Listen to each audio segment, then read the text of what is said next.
The desert wind carried whispers of a storm that never came.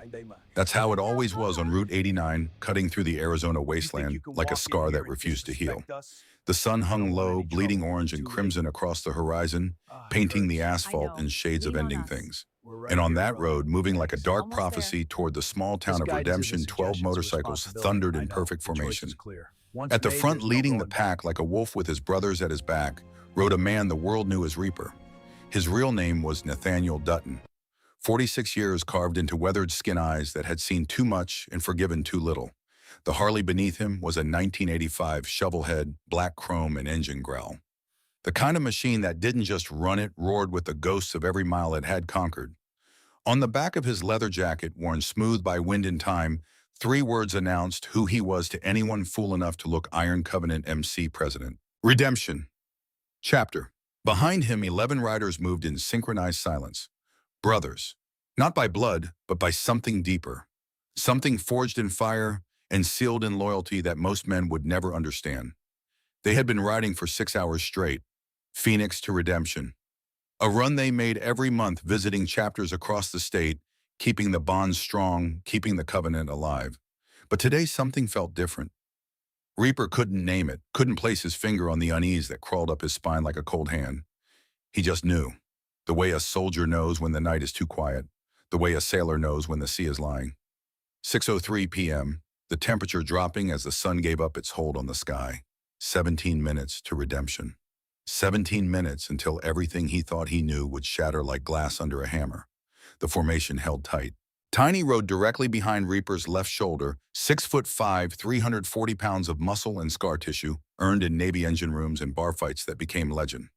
Mad Dog on the right, lean scarred eyes that never stopped scanning for threats, the way they had in Fallujah over 20 years ago. Preacher Wrench Stone, Gage Torch, Diesel Hammer, Knuckles Boone. Each name a story. Each story written in blood and brotherhood. Iron Covenant wasn't a gang. Reaper made that clear to anyone who asked and most who didn't. They weren't criminals playing dress-up in leather. They were men who had served military, most of them. Men who had come home to a country that didn't quite know what to do with them anymore. So they found each other, built something that made sense in a world that increasingly didn't. They ran charity rides for veterans' hospitals, fixed motorcycles for widows who couldn't afford mechanics, taught kids from broken homes how to wrench on engines, how to find purpose in grease and gasoline, and the simple, honest truth of making something broken work again. But they also had rules, lines drawn in concrete. You didn't disrespect the club. You didn't disrespect the brothers. And you absolutely under no circumstances touched their families. Derek Calloway had just broken every single one. Betty's Diner sat on the corner of Main and Fifth like it had been there since God laid the first brick of redemption. Red vinyl booths, checkerboard floor, a jukebox in the corner that still played Patsy Cline and Johnny Cash for a quarter. The kind of place where everyone knew your name and half your business before you sat down. Behind the counter, wiping down surfaces that were already clean because her hands needed something to do, stood Betty O'Malley. 68 years old, white hair pulled back in a bun that had gone out of style in 1962 and never came back. She had owned this diner for 43 years, buried 2 husbands, raised 3 kids, and fed every soul in redemption at one point or another. She had sharp eyes, eyes that missed nothing. And right now, those eyes were locked on the young woman working the last booth by the window. Sarah Dutton moved slowly, one hand supporting her lower back, the other balancing 3 plates like she had done 10,000 times before. 8 months pregnant, her belly prominent, under the worn pink waitress uniform, blonde hair pulled into a ponytail that swung as she walked. 33 years old, but looking younger in the fading light through the window. There was a softness to her features, a gentleness that life had tried hard to beat out of her and somehow failed. She smiled at the elderly couple in booth 7 as she set down their chicken fried steak and mashed potatoes. The smile was real. That was the thing about Sarah. She had been through hell, had scars that went soul deep, and still found it in herself to smile at strangers. Betty didn't like it. Didn't like Sarah working this late, this pregnant, this close to her due date. Didn't like the way Sarah winced when she thought no one was looking. Didn't like the shadows under her eyes that spoke of sleep that wouldn't come. "Sarah, honey," Betty called out, her voice carrying that tone that was half suggestion, half order. "Your shift's over. Clock out. Go home." Sarah turned that same gentle smile in place. "Just 20 more minutes, Miss Betty. I've got the tips from table 4, and they're good for at least another round of coffee. Reaper's gonna be home soon. You know how he gets when you're not there. Something flickered across Sarah's face. Not fear, never fear, but something softer. Anticipation mixed with relief. He's still an hour out. I checked my phone. I've got time. Betty wanted to argue. Should have argued. Would spend the rest of her life wishing she had put her foot down. Locked the door, sent Sarah home before 6:15 rolled around, and 3 men walked through that door bringing hell with them. But she didn't. She just sighed and went back to wiping counters. Sarah moved to the coffee station, began brewing a fresh pot. As she waited for it to percolate, her hand drifted unconsciously to the silver necklace around her throat. Thin chain, small pendant. If you look close, you could see letters engraved there. KH always remembered. She touched it whenever she was nervous, whenever memories crept too close, whenever she thought about the girl whose initials hung against her heartbeat, Kimberly. 14 years hadn't been enough to dull that particular wound. Sarah suspected 100 wouldn't be either. She pushed the thought away. Focused on the coffee, the simple rhythm of work, the mundane safety of routine. In 20 minutes, she would clock out. Drive home in the little Honda Civic that Reaper had bought her, paid in cash because he didn't trust banks and didn't believe in debt. She would get home before he did, put her feet up, maybe start dinner. In 20 minutes, her life would still make sense. She glanced at the clock. 6:14. The bell above the door chimed, and 3 men walked in, bringing the smell of whiskey and malice with them. Derek Calloway was 36 years old and had never been told no in his entire privileged life. He stood 6 feet tall, athletic build, running to soft around the middle from too much scotch and too little consequence.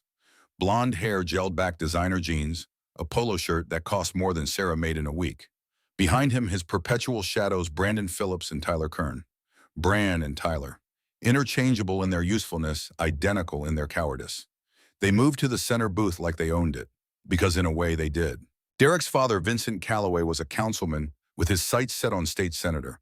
Old money, old power, old corruption dressed up in American flag pins and campaign slogans about family values.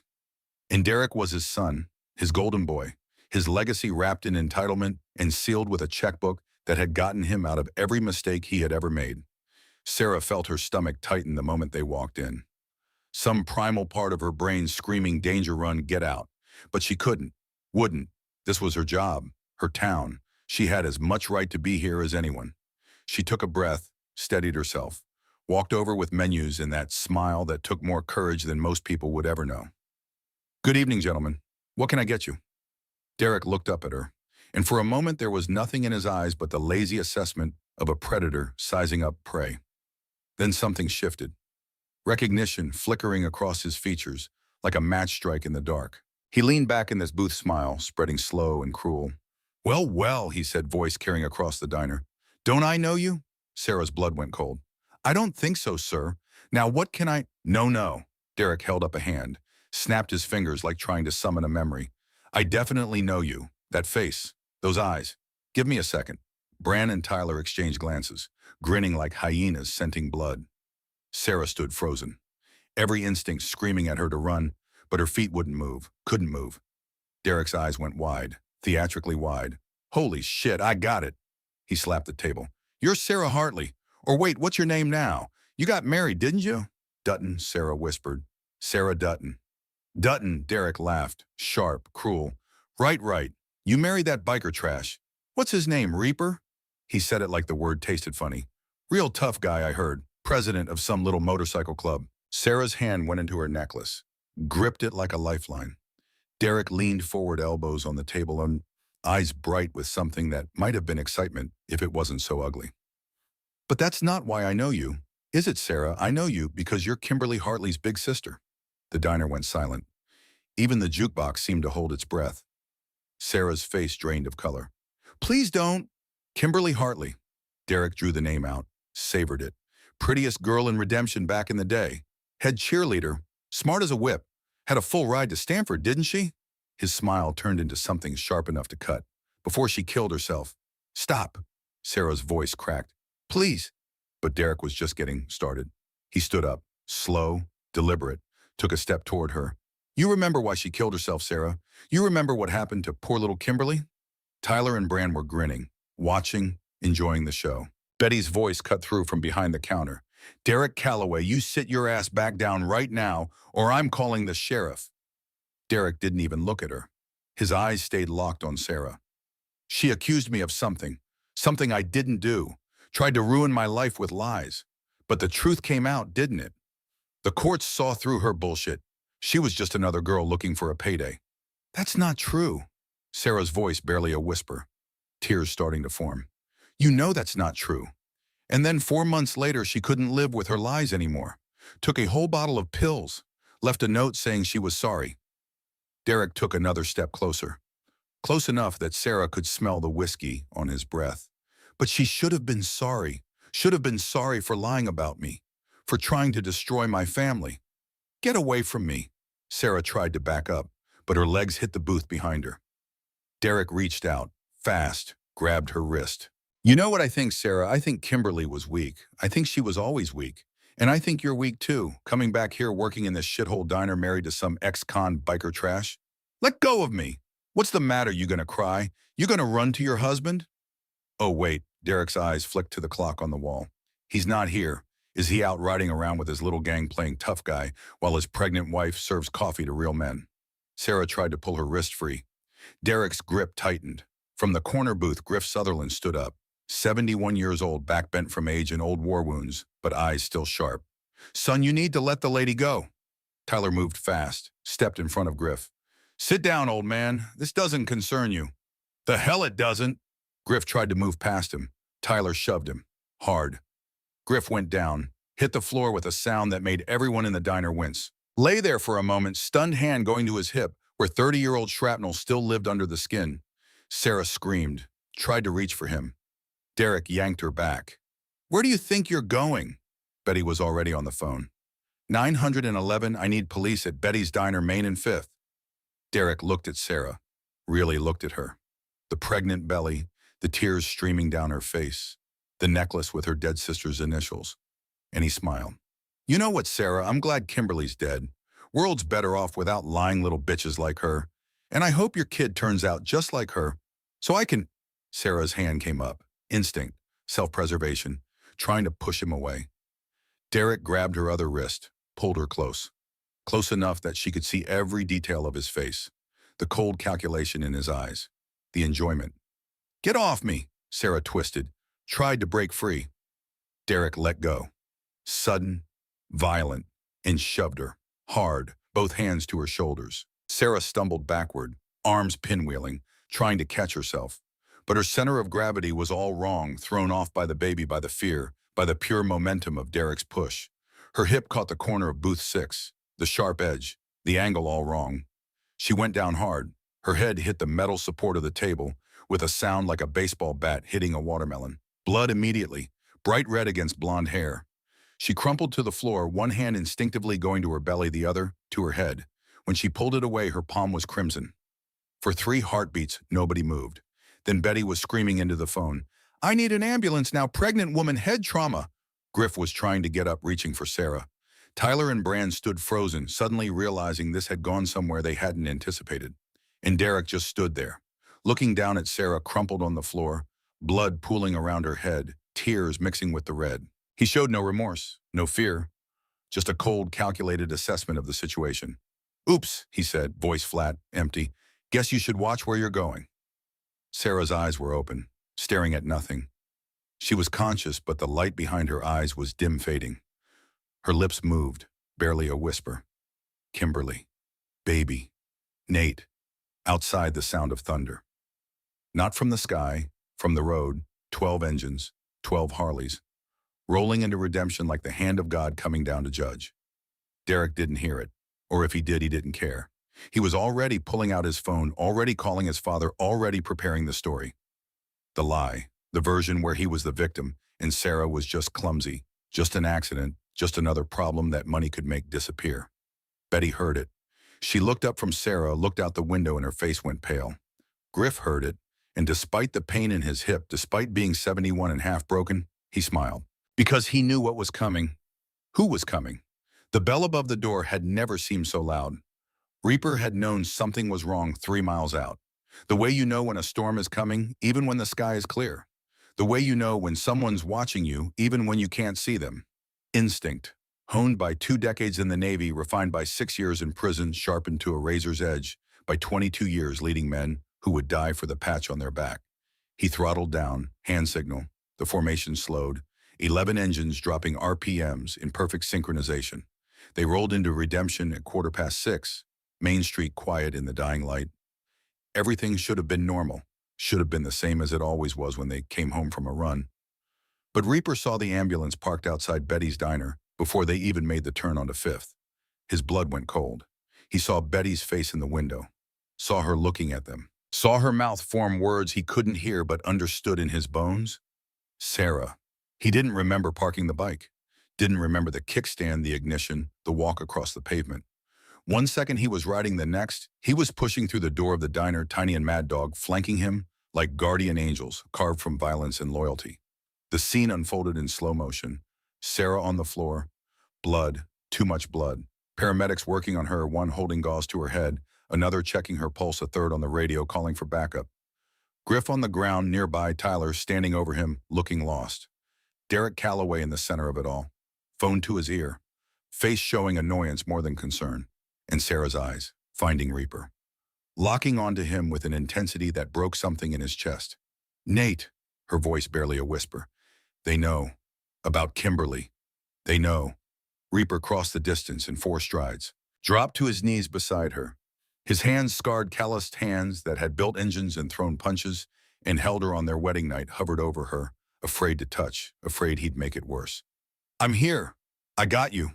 His voice rough, catching. The baby. The lead paramedic, a young woman with kind eyes, looked up at him. We need to get her to the hospital. Now.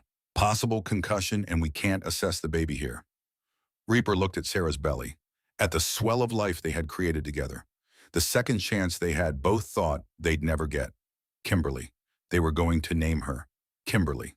He looked up, saw Derek for the first time. Their eyes met, and in that moment, Reaper understood exactly what had happened. Saw it written in Derek's smug indifference, in the way he stood like a man who knew he was untouchable, in the curl of his lip that said he had done this before and gotten away with it and would again. 14 years collapsed into seconds. Reaper was suddenly back there standing in a different room, looking at a different Hartley girl who had been broken by the same hands. Kimberly, 16 years old, crying so hard she couldn't breathe, telling him what Derek had done, begging him to make it stop. And he had tried. He had done everything right, taken her to the police, filed the report, believed in the system, and watched as the system failed her. Watched as money and power twisted the truth into lies. Watched as Kimberly was crucified in the court of public opinion. Watched as she withered under the weight of disbelief and shame until she couldn't carry it anymore. He had found her, in her bedroom. Empty pill bottle on the nightstand. Note on the pillow, I'm sorry, Sarah, I'm not strong enough. Reaper had stood at her funeral and sworn an oath. Not to God, not to the law, to Kimberly herself. 3 months later, he had found Derek Calloway in a parking lot outside a bar in Tucson. Had beaten him so badly that Derek spent 2 weeks in the hospital. Fractured jaw, broken ribs, concussion, internal bleeding. Reaper had been arrested 3 hours later, charged with aggravated assault. No plea deals, no mercy. 6 years in Florence State Prison. Worth it, every single day.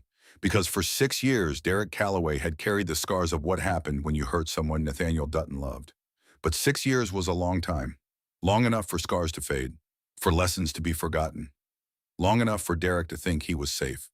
Reaper stood, slow, deliberate, every eye in the diner on him. The paramedics loading Sarah onto a gurney, but even they paused, sensing the shift in the air. The way pressure drops before a tornado touches down. Behind him, 11 men arranged themselves. Not blocking the door, not threatening, just there, present, a wall of leather and loyalty. Reaper took one step toward Derek, then another. Derek looked up from his phone, saw Reaper, and for just a flicker of a second, something like fear crossed his face. Then it was gone, replaced by that same smug certainty. Well, if it isn't the biker trash himself. Derek pocketed his phone, crossed his arms. Your wife's real clumsy, Dutton. You should teach her to watch where she's going. Reaper said nothing, just looked at him, really looked at him, at the man who had raped Kimberly Hartley, who had driven her to suicide, who had just put his hands on Sarah, on the mother of his unborn child. Tiny moved up to Reaper's left shoulder, Mad Dog to his right, the formation tight, controlled, but ready. Derek glanced at them, laughed, nervous energy bleeding through the bravado. "What, you gonna let your gang jump me in a diner in front of witnesses? In front of paramedics?" He looked past Reaper to Betty. "You got cameras in here, right, Betty? You're recording all this." Betty's voice was cold as January. "Oh, I'm recording, Derek. Been recording since you walked in. Got real good footage of you putting your hands on a pregnant woman, shoving her, watching her fall." Derek's smile faltered. "She came at me. I was defending myself." "That's not what my camera shows. Your camera can be wrong." Derek pulled his phone back out, started dialing. "My father is Vincent Calloway." Reaper's voice cut through the diner like a blade. Low, controlled, vibrating with fury, held in check by willpower alone. "Councilman, running for state senator, man with money and power and friends in high places." Derek's finger paused over the screen.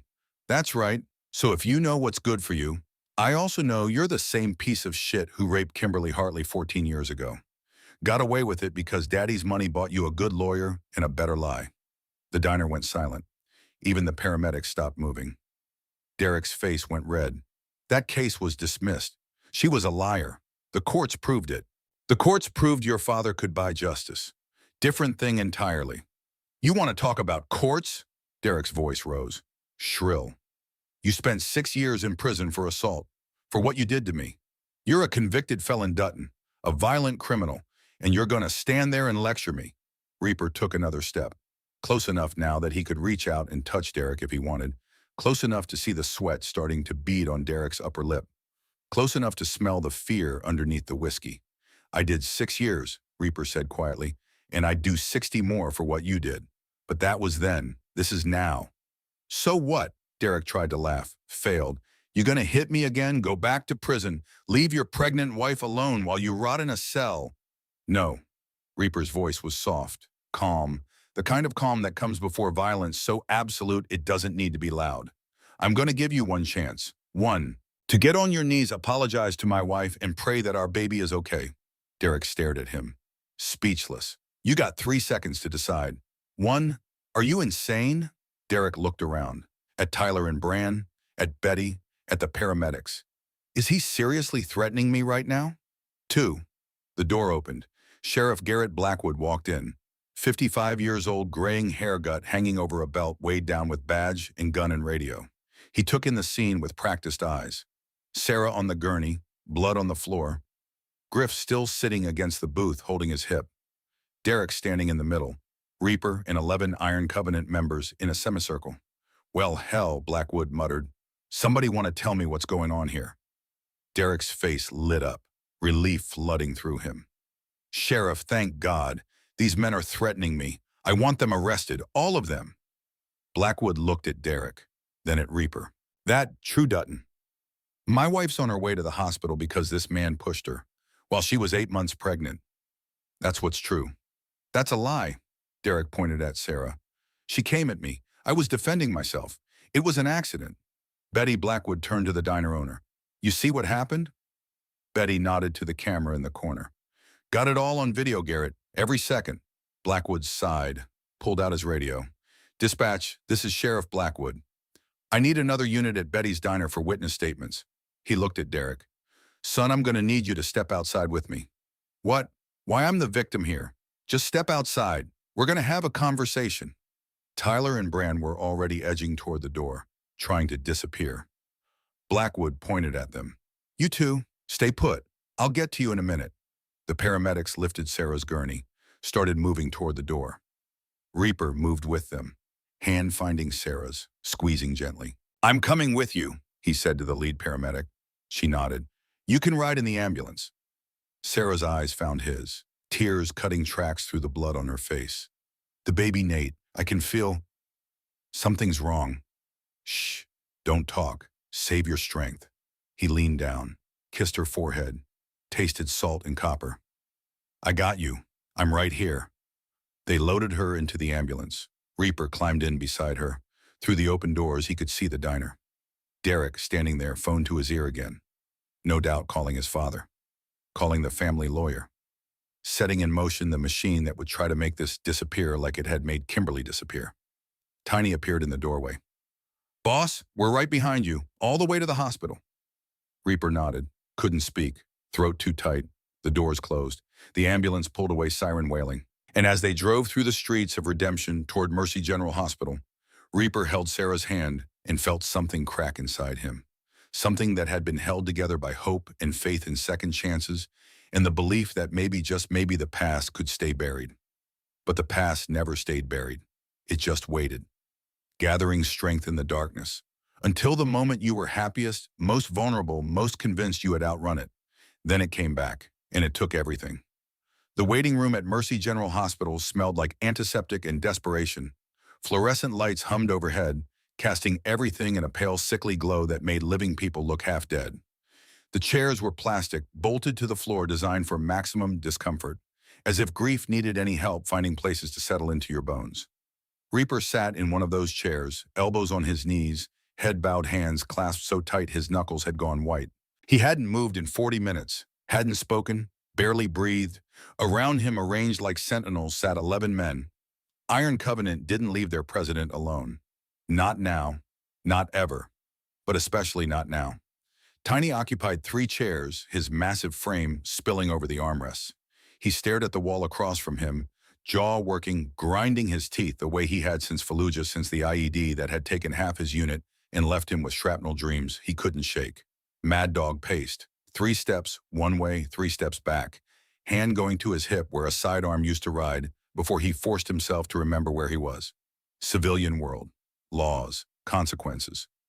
Preacher sat with his head bowed, lips moving in silent prayer. His weathered hands worked a set of rosary beads that had been blessed by a chaplain in the Gulf, handed to him on a ship deck while Scud missiles screamed overhead. Those beads had been with him through 3 deployments, 2 divorces, and 1 night in Kandahar he still couldn't talk about. The others waited in their own ways. Stone cleaning his glasses, Gage checking his phone, Wrench picking at a callus on his palm, Torch, Diesel, Hammer, Knuckles, Boone. All of them silent, all of them ready. Ready for what they didn't know, but when the call came, they would answer. The double doors at the end of the hallway swung open. A woman in surgical scrubs emerged, pulling her mask down as she walked. Dr. Margaret Ashford, 52 years old, silver, streaking through dark hair pulled back in a ponytail. She had been delivering babies and stitching trauma patients in this hospital for 26 years. She had seen everything, done everything, saved people who had no business surviving. But the look on her face as she approached the waiting room told Reaper everything he needed to know before she opened her mouth. He stood, the movement bringing all 11 brothers to their feet with him. Dr. Ashford stopped 3 feet away. Her eyes found Reaper's, held them. Professional compassion practiced until it became second nature. But underneath, genuine sorrow. "Mr. Dutton," she said quietly, "I'm very sorry." The words hit him like a sledgehammer to the sternum. He felt his knees buckle, felt Tiny's hand on his shoulder steadying him, holding him up. "Sorry," Reaper repeated, voice hollow. "Sorry for what?" Dr. Ashford took a breath. "We did everything we could. The fall caused a placental abruption. When the placenta separates from the uterine wall, that severely, the baby loses oxygen. We performed an emergency C-section, but," she paused, choosing words carefully, kindly, "the baby didn't make it. I'm so sorry." The hallway tilted. Sound became distant, muffled, like Reaper was underwater. He heard someone make a noise, a wounded animal sound. Took him a moment to realize it came from his own throat. And Sarah, Tiny's voice, rough, demanding. "Mrs. Dutton is stable, physically. The head wound required 14 stitches, but there's no skull fracture, no internal bleeding. She'll recover." Dr. Ashford's eyes went back to Reaper. But emotionally, losing a child is trauma beyond measure. She's going to need support, time, counseling. Reaper couldn't process it, couldn't make the words make sense. They were going to have a daughter. Kimberly. They had painted the nursery pale yellow, had assembled the crib, had argued gently about names for middle names. Rose after Sarah's grandmother, Marie after Reaper's mother. All of it gone, erased, as if it had never existed. "Can I see her?" His voice didn't sound like his own. "Yes, she's asking for you." Dr. Ashford gestured toward the doors. "Room 247. But Mr. Dutton, you should know. She's in shock. She hasn't cried yet. That will come later." Right now, she's very quiet, very still. Don't be alarmed. Reaper nodded, started walking. His legs moved on autopilot, muscle memory carrying him when his mind couldn't. Behind him, Preacher's voice soft. Lord, grant them strength. The hallway stretched forever. White walls, numbered doors, each one hiding its own private tragedy. Room 241, 243, 245, 247. He pushed the door open. Sarah lay in the hospital bed, propped up at a 45-degree angle. White bandage wrapped around her head, stark against her blonde hair. IV in her left arm, monitors beeping softly. Her hospital gown was pale blue, too big, making her look small, fragile. Her eyes were open, staring at the ceiling. No expression, no tears, just empty. Reaper crossed to her bedside, pulled the visitor's chair close, sat down, reached for her hand. Sarah, he whispered. She blinked. Slowly, turned her head to look at him. She's gone, isn't she? Not a question, a statement of fact. Yeah. The words scraped his throat raw. Yeah, she's gone. Kimberly. Sarah's voice was flat, detached, like she was talking about someone else's life. We were going to name her Kimberly, after my sister, and now they're both dead. Sarah, both of them, both Kimberlys, gone. She turned her head back to the ceiling. Do you think that means something, Nate? Do you think God is punishing me? No. He squeezed her hand. No, baby. This isn't punishment. This is Derek Calloway being a piece of shit. This is on him. Derek knew. Sarah's eyes closed, tears finally coming. Silent, streaming down her temples into her hair. He knew about Kimberly, about what he did, and he wasn't sorry. He was proud, Reaper felt something shift inside him. Something that had been locked down for 14 years. Something he had promised himself he would never let loose again, because the last time it got out, it cost him 6 years of his life. But looking at Sarah at the wreckage of their future spread across a hospital bed, he wasn't sure he could keep that promise anymore. What are you going to do? Sarah asked, eyes still closed, voice barely audible. Are you going to kill him? The question hung in the air between them. Heavy, loaded. Reaper didn't answer right away. Couldn't, because he didn't trust what would come out of his mouth. Finally, carefully, he said, What do you want me to do? Sarah opened her eyes, looked at him, really looked at him, and for the first time since he had known her, since that day 7 years ago, when she had walked back into redemption looking like a ghost of the girl who had left, he saw something in her that scared him. Rage, pure, undiluted. I want him dead, Nate. Her voice was steady now, certain. I want Derek Calloway dead. I want him to suffer the way Kimberly suffered, the way our daughter suffered, the way I'm suffering right now. She sat up, gripped his hand with both of hers, strength returning.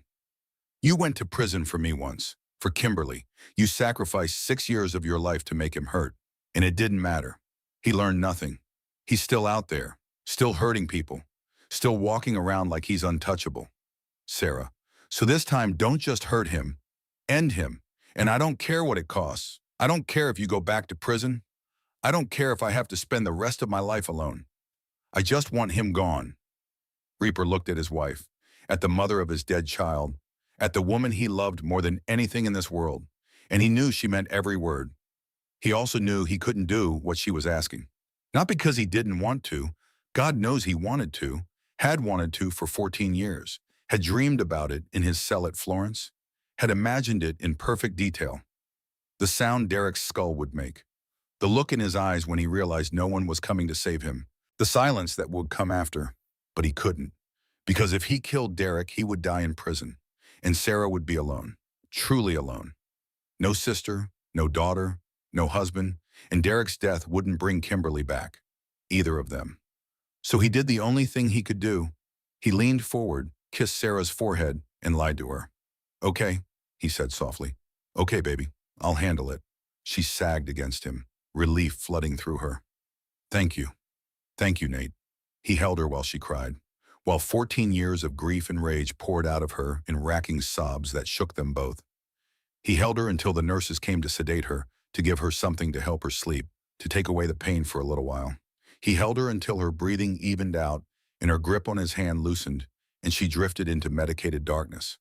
Then he stood, walked out of the room, back down the hallway to where his brothers waited. They looked up as he approached, reading his face, seeing the answer written there. The baby, Mad Dog asked. Gone. Preacher crossed himself. Lord have mercy. Tiny stood. All 6'5", 340 pounds of him. What do you need, boss? Reaper looked at them. His brothers, his family, the men who had stood beside him through hell and high water, who had kept Iron Covenant alive when he was locked away. Who would follow him into the fire if he asked? I need to go home, he said. I need to think. They nodded. No arguments, no questions. They rode in formation through Redemption's dark streets, past houses where families slept safe behind locked doors, past businesses shuttered for the night, past the diner where hours ago his life had made sense. They rode to the clubhouse, a low-slung building on the edge of town, corrugated metal roof, Iron Covenant MC, painted across the front in letters 3 feet high. Inside a bar, pool tables, couches salvaged from secondhand stores. Walls covered in photographs, brothers who had ridden with them, brothers who had fallen, brothers who had earned their place in the Covenant. Reaper walked to his office in the back. Small room, desk, filing cabinet. Safe built into the wall. He spun the combination. The safe door swung open. Inside, wrapped in oiled cloth, lay a Colt 1911. Government issue. The same sidearm he had carried in the Navy. .45 caliber. 7 rounds plus 1 in the chamber. Close range, it would punch through a car door. Through a man, through the lies Derek Calloway had built around himself. Reaper pulled it out, felt the weight, the balance, muscle memory taking over. Magazine out, checked the load magazine back in, racked the slide safety on. He set it on the desk, stared at it. Behind him, the door opened. Footsteps, heavy, deliberate. You planning on using that? Tiny's voice. Reaper didn't turn around. Haven't decided yet. Sarah wants him dead. Yeah. And you? Reaper was quiet for a long moment. Then soft. I want a lot of things, Tiny. Doesn't mean I get them. Tiny moved into the room, pulled up a chair, sat down with a grunt.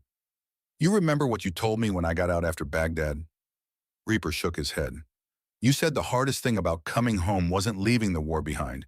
It was learning how to be human again, how to feel things without letting them control you, how to be strong enough to choose peace even when violence would be easier. I was full of shit. Maybe, but I listened. We all did. You built this club on those principles. No drugs, no crime, no unnecessary violence. We're better than the gangbangers who give bikers a bad name. You taught us that. Reaper picked up the gun, turned it over in his hands. And what if those principles got my daughter killed? They didn't. Derek Calloway did. Same thing. No brother. It's not. Tiny leaned forward. You put that gun down and walk away right now, nobody would blame you. You've earned the right to vengeance, twice over. But if you pick it up and do what you're thinking about doing, you'll lose everything. And Derek will still have won. He's already won. Reaper's voice cracked. He took Kimberly. He took my daughter. He's going to walk away from this, Tiny. You know he is. His father will make it disappear. Money, lawyers, influence. Same as last time. Maybe, probably, but that's not the point. Then what is? Tiny stood, walked to the door, paused. The point is who you want to be when Sarah wakes up tomorrow. The man who kept his promise to be better, or the man who proved Derek right, that we're just violent thugs who solve problems with fists and bullets. He left, door closing a soft behind him. Reaper sat alone in the office, gun on the desk, silence pressing in from all sides. His phone buzzed, text message, unknown number. He opened it, a photograph. Derek Calloway, standing outside the sheriff's station, smiling, shaking hands with his father Vincent, both of them in expensive suits. Both of them looking like men who had just dodged a bullet. Below the photo, a message. Charges dropped due to insufficient evidence. Self-defense claim accepted. Have a nice life, Dutton.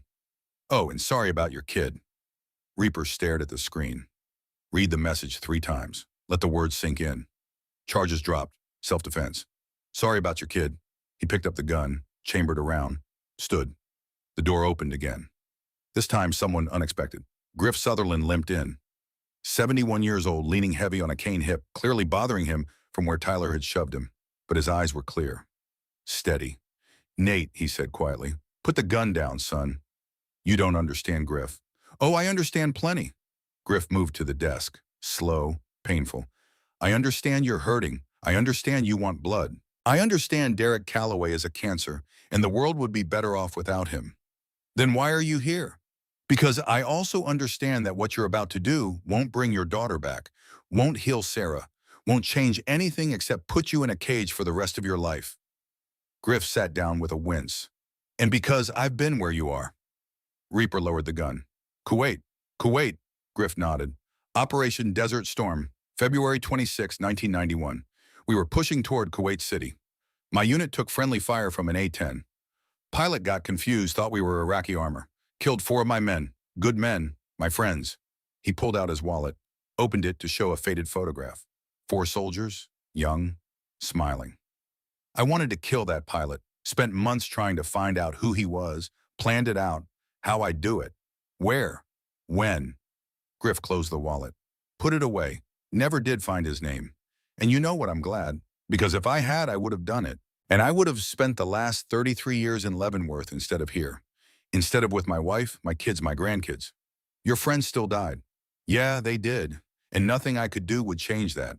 But I could choose who I became after. Killer or survivor. Prisoner or free man. He looked at the gun in Reaper's hand. What are you gonna choose, Nate? Reaper set the gun down. I don't know. Yes, you do. You've always known. That's why you're still sitting here instead of already on your way to the Callaway house. Griff reached into his jacket, pulled out a manila envelope, set it on the desk. What's this? Information about Derek Calloway, about what he's been doing for the last 14 years. Griff tapped the envelope. Turns out Kimberly wasn't his only victim. I started digging after what happened today. Made some calls, talked to people, found 7 other women. 7. Reaper opened the envelope. Inside a list, names, dates, someone who's already lost everything and has nothing left to fear. Griff met Reaper's eyes. Someone like Sarah. Reaper looked at the list again. 7 names, 7 stories, 7 chances Derek had been given to change and hadn't. What are you suggesting? I'm suggesting there's a difference between revenge and justice. Revenge is you putting a bullet in Derek's head. Feels good for about 5 seconds, then you spend the rest of your life in prison. Justice is making sure everyone knows what he is, what he's done, making sure he can't hide behind his father's money anymore. The courts already failed once. That was criminal court. Different rules, different burden of proof. Griff stood, slow. But civil court civil suits don't require proof beyond reasonable doubt. Just preponderance of evidence. And with 7 women willing to testify, with Sarah willing to tell Kimberly's story with video of what happened today, he shrugged. Might not put him in prison, but it'll ruin him, financially, socially, politically. Reaper was quiet, processing. Think about it, Griff said. Talk to Sarah, talk to your brothers. But whatever you decide, decide soon. Because right now, Derek thinks he's won, thinks he's untouchable. And the longer we wait, the deeper he digs in. Griff limped to the door, paused. One more thing. That pilot who killed my friends, found out years later he ate his gun. 6 months after the incident. Couldn't live with what he'd done.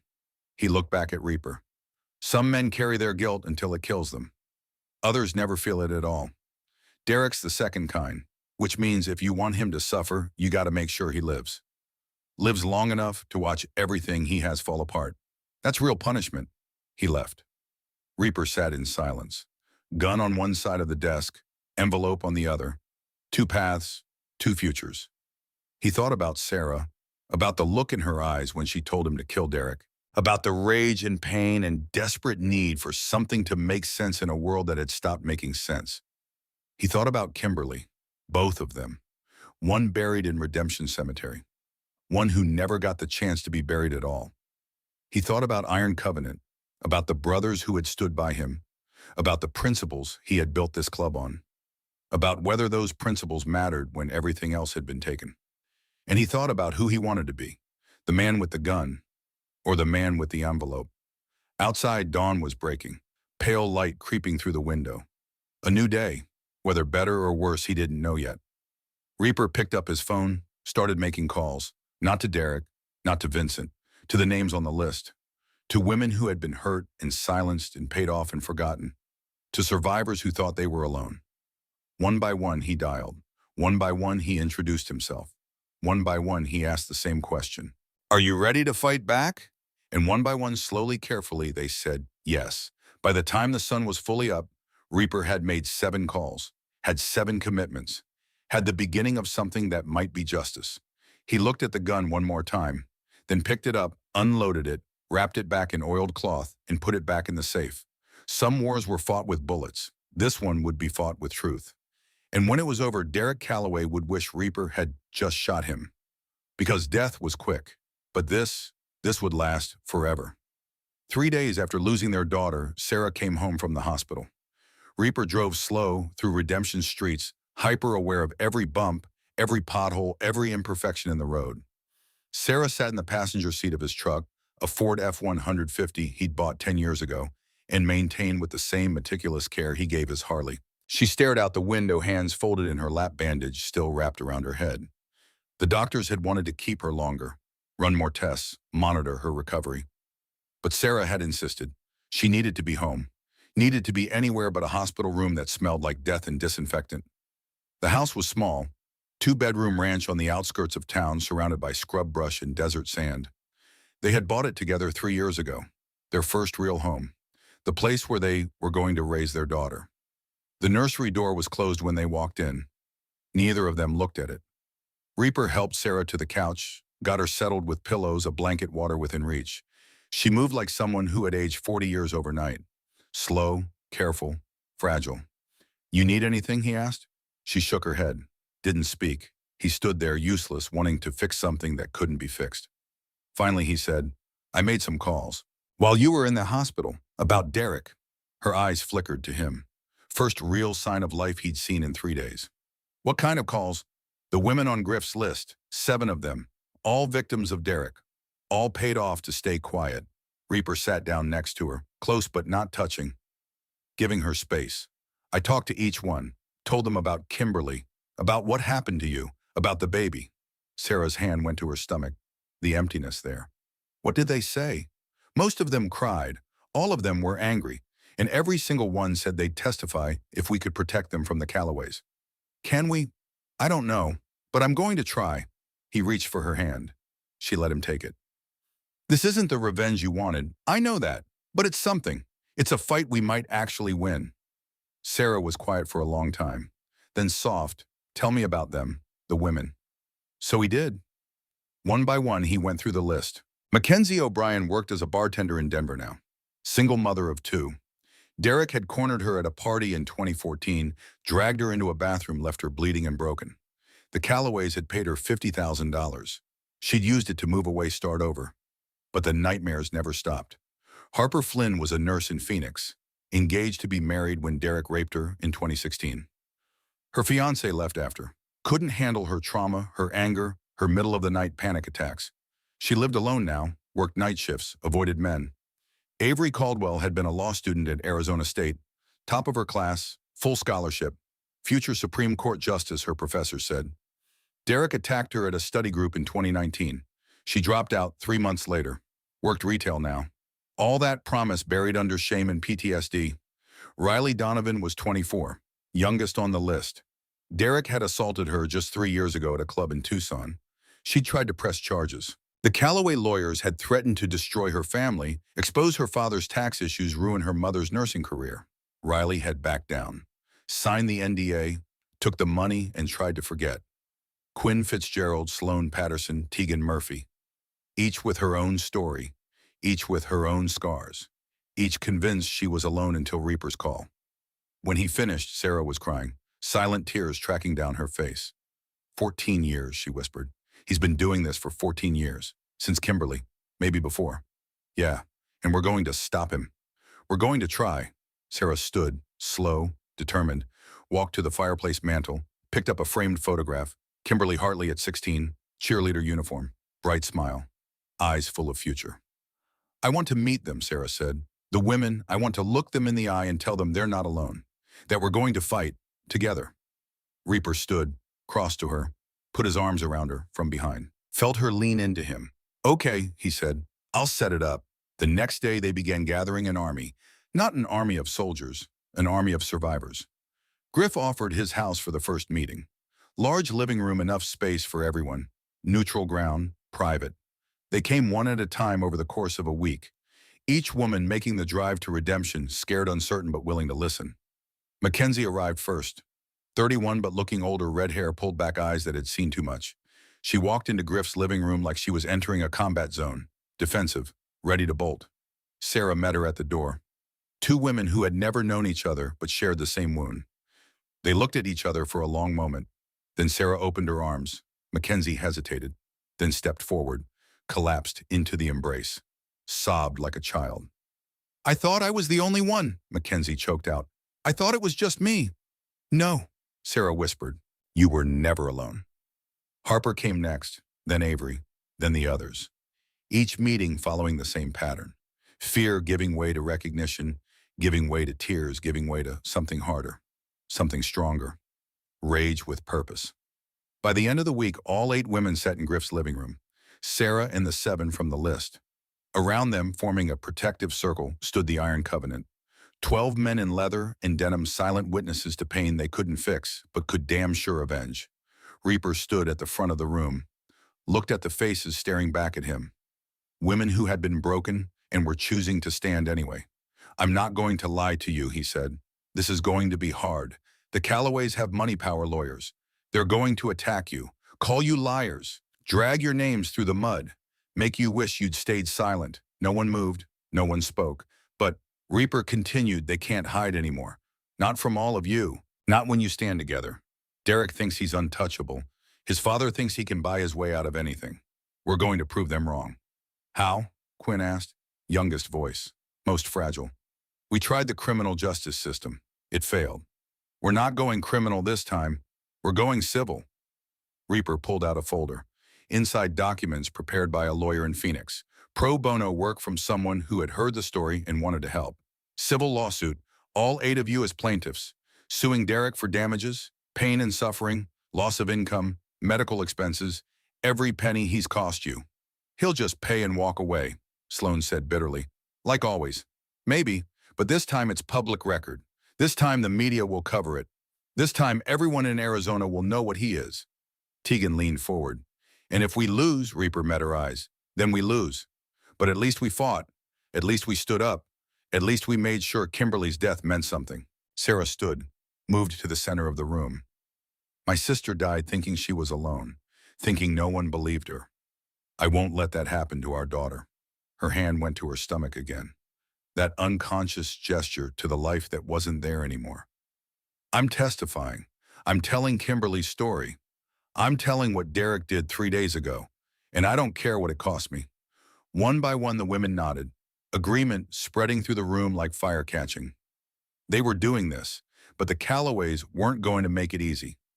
2 nights later, redemption cycles burned. Reaper's garage, his livelihood, the business he had built from nothing after getting out of prison. 20 years of sweat and grease and honest work. Someone had doused it in gasoline, lit a match, let it burn. By the time the fire department arrived, there was nothing left but twisted metal and ash. Reaper stood in the parking lot at 3 in the morning, watching smoke curl into the night sky.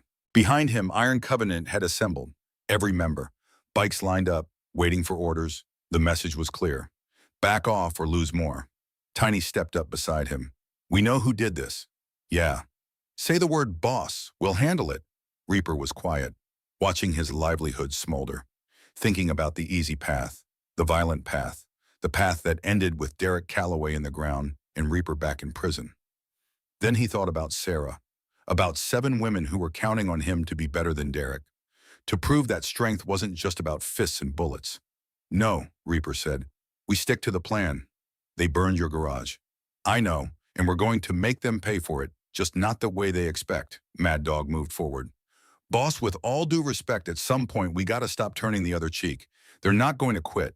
They're going to keep coming until we're all buried." "Let them come." Reaper turned to face his brothers. 11 faces looking back at him.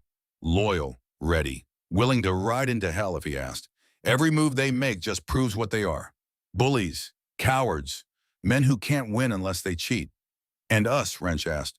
"We're better than that. We've always been better than that."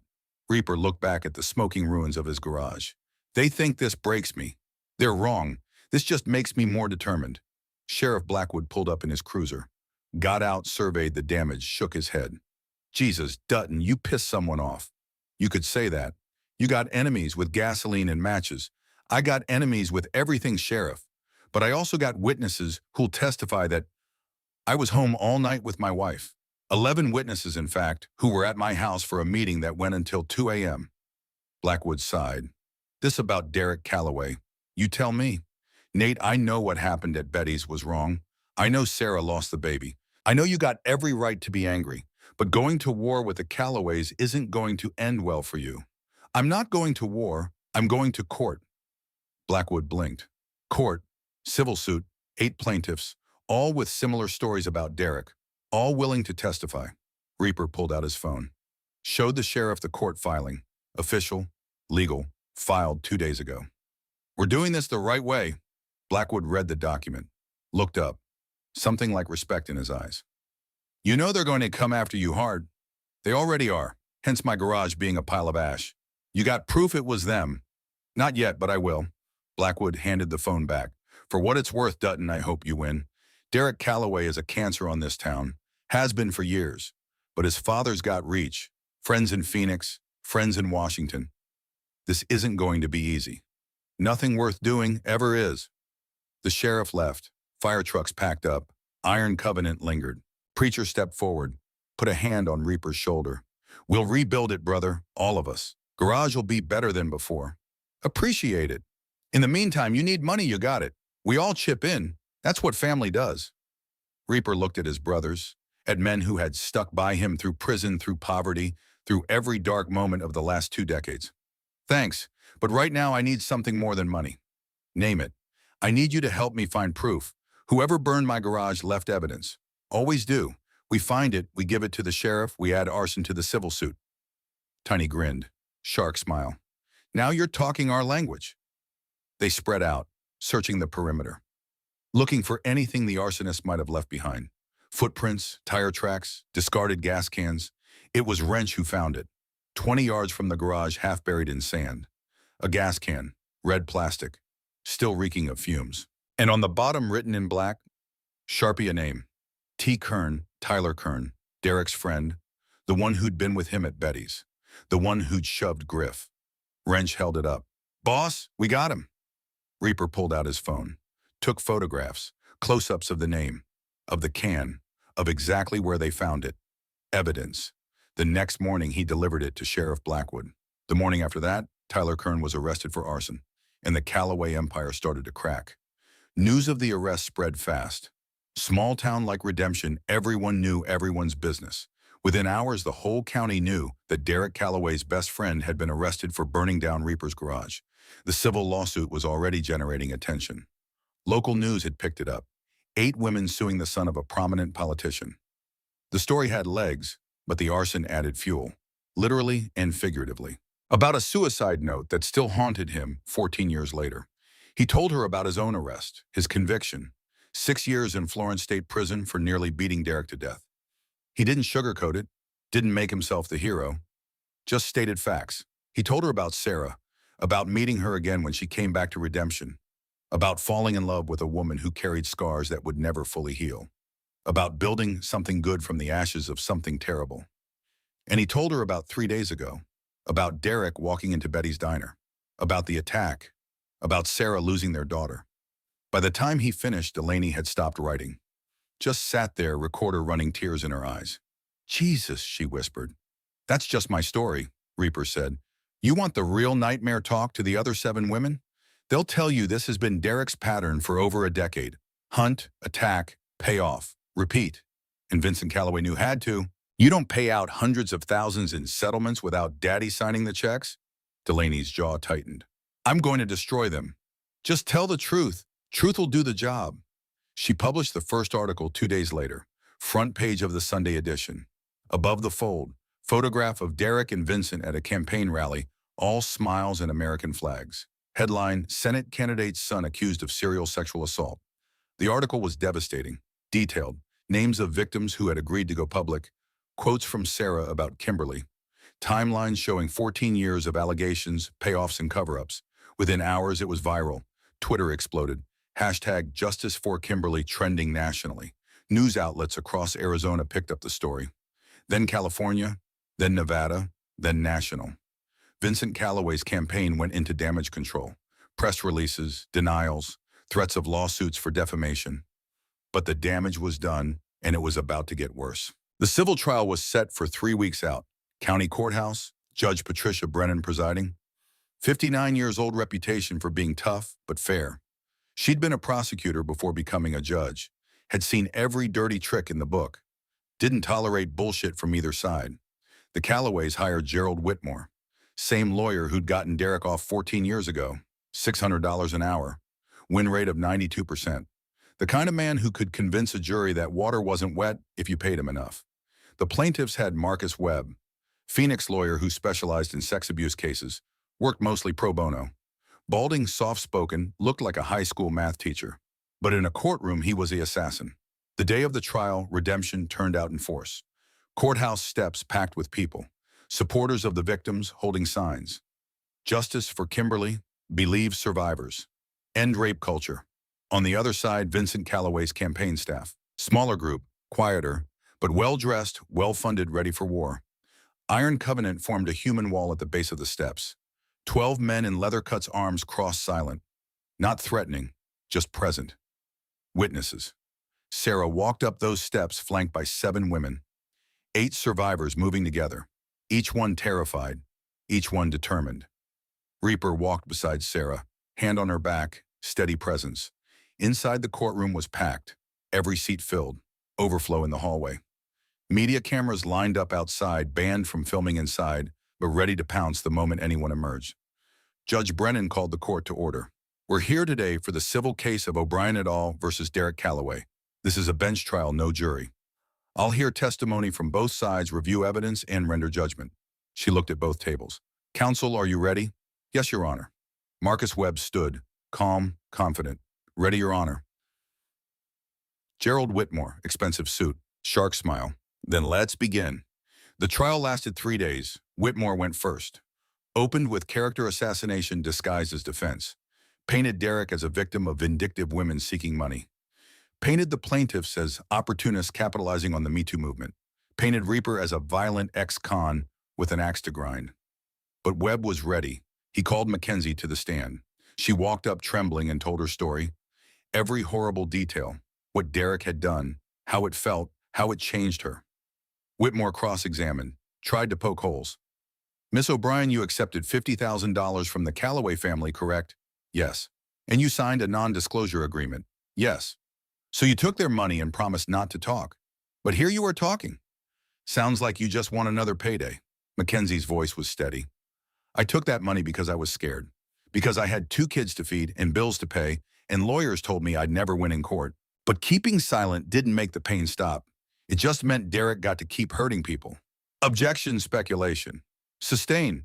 Miss O'Brien, stick to your own experience. My own experience is that I wish I'd spoken up sooner.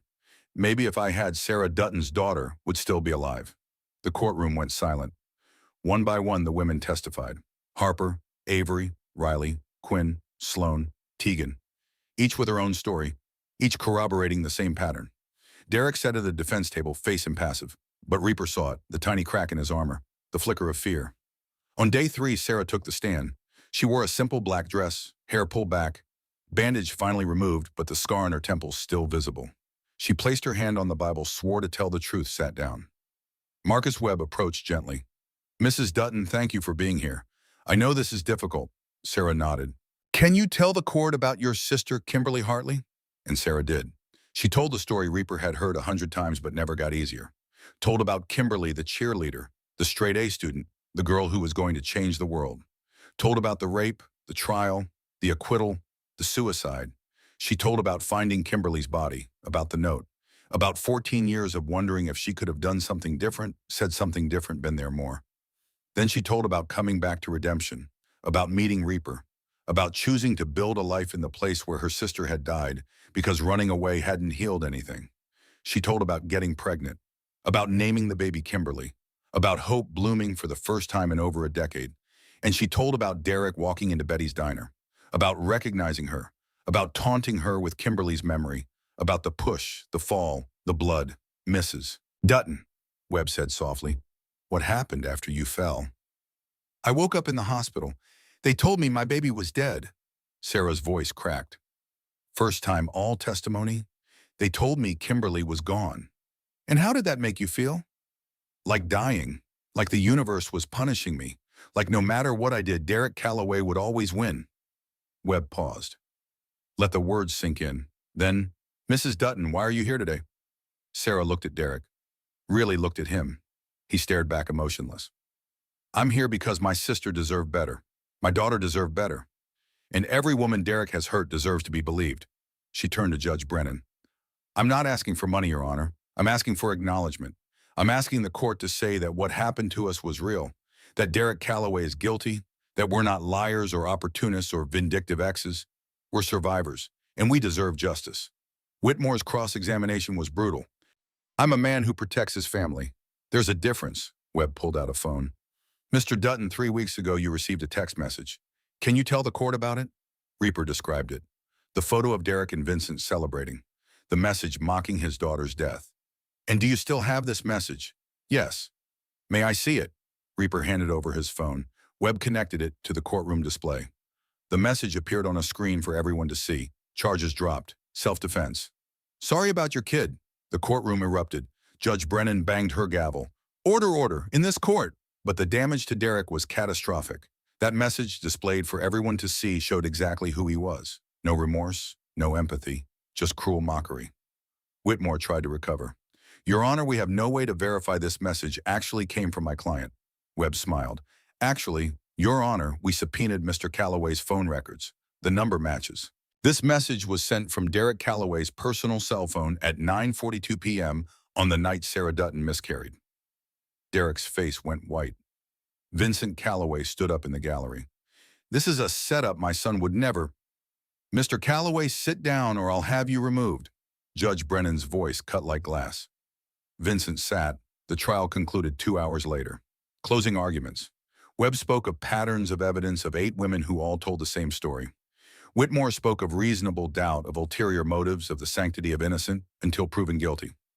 Judge Brennan took it all in, made notes, finally looked up. I'll render my decision in 1 week. Court is adjourned. That week was the longest of Reaper's life.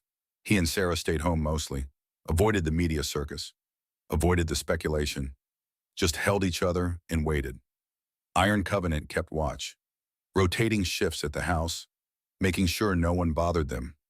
No reporters, no Calloway goons. Just peace. On the 7th day, Judge Brennan called them back to court. Same packed courtroom, same tension, same 8 women sitting together holding hands. Judge Brennan entered. Everyone stood. Sat when she did. I've reviewed all testimony and evidence, she began. This case was difficult, not because the facts were unclear, but because the pattern was so obvious and so disturbing. She looked at Derek. Mr. Calloway, I find you liable for sexual assault battery and intentional infliction of emotional distress against all 8 plaintiffs. The preponderance of evidence supports their claims. Your pattern of behavior, combined with the text message mocking Sarah Dutton's loss, demonstrates not only guilt, but callous disregard for human suffering. Derek stood. Your Honor, this is... Sit down, Mr. Calloway. I'm not finished. He sat. Damages. This court awards the following: Mackenzie O'Brien, $1.2 million. Harper Flynn, $1.5 million. Avery Caldwell, $1.8 million. Riley Donovan, $1 million. Quinn Fitzgerald, $1.3 million. Sloan Patterson, $1.1 million. Tegan Murphy, $1.2 million. She paused. And to Sarah Dutton for the loss of her unborn child and the trauma inflicted, $3.5 million. The total, $12.6 million. The courtroom exploded. Cheers, crying, reporters rushing for the doors. Vincent Calloway's face was purple with rage. Derek sat in shock, unable to process. Whitmore was already on his feet. Your Honor, we intend to appeal. You're welcome to try, Mr. Whitmore, but this judgment stands pending that appeal. Judge Brennan banged her gavel. This court is adjourned. Sarah collapsed into Reaper's arms, sobbing, not from sadness, from release, from the weight of 14 years finally lifting. Outside the courthouse steps became a celebration. 8 women surrounded by supporters, by Iron Covenant, by a community that had finally chosen to believe them. Delaney Walsh was their camera crew in tow. Mrs. Dutton, how does it feel? Sarah wiped her eyes, looked at the camera. It feels like Kimberly can finally rest. Both of them. The fallout was swift and total. Within days, the audio recording that had sealed the case leaked to the press. Derek drunk at a bar 3 weeks before trial, bragging to friends. I've done at least 10 girls. Nobody can touch me. Dad's the king of this town. The recording went viral. Vincent Callaway's Senate campaign imploded. Donors pulled out, endorsements withdrawn. Within a week, he dropped out of the race. FBI opened an investigation into the Callaway family finances. Pattern of paying off assault victims. Potential RICO charges.